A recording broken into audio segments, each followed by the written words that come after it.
Praise the lord. మార్చి 28వ తేదీ 2025. ఈరోజు దేవుని వాగ్దానము. దేవుని యందు నిరీక్షణ ఉంచుము. కీర్తనల గ్రంథము 42వ అధ్యాయం 5వ వచనం.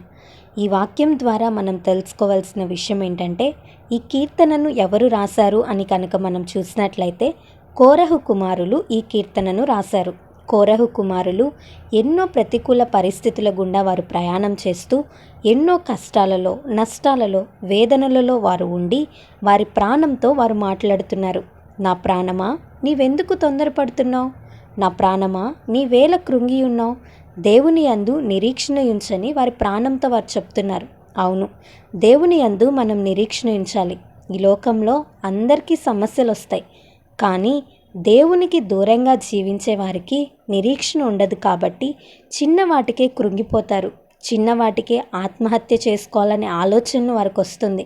కానీ దేవుని యందు నిరీక్షణ ఉంచిన వారు పొందుకునే ప్రయోజనాలు ఏంటో తెలుసా? మొదటగా, దేవుని యందు నిరీక్షణ ఉంచడం వలన మనం రక్షింపబడతాం. వేటి నుండి రక్షింపబడతాం అని మనం చూస్తే, పాపము నుంచి, అపవాది బంధకముల నుంచి, అపాయకరమైన దినాలలో మనం ఉన్నప్పుడు దేవుడు తన ఉచితమైన కృప ద్వారా మనల్ని రక్షిస్తాడు. రెండవదిగా, జెకర్యా గ్రంథం 9వ అధ్యాయం 12వ వచనం ప్రకారం దేవుని యందు నిరీక్షణ ఉంచడం వలన రెండంతలుగా మేలు పొందుకుంటాం.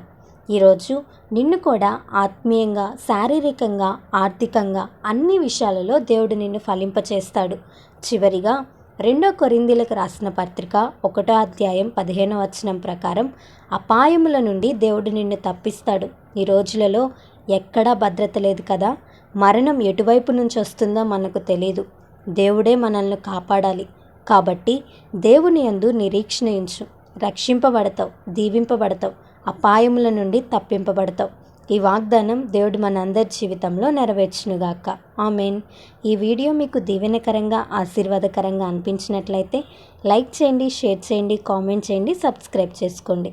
మీ ప్రార్థన అవసరతలను మాకు కామెంట్ రూపంలో తెలపండి. మీ కొరకు తప్పక ప్రార్థిస్తాం. God bless you.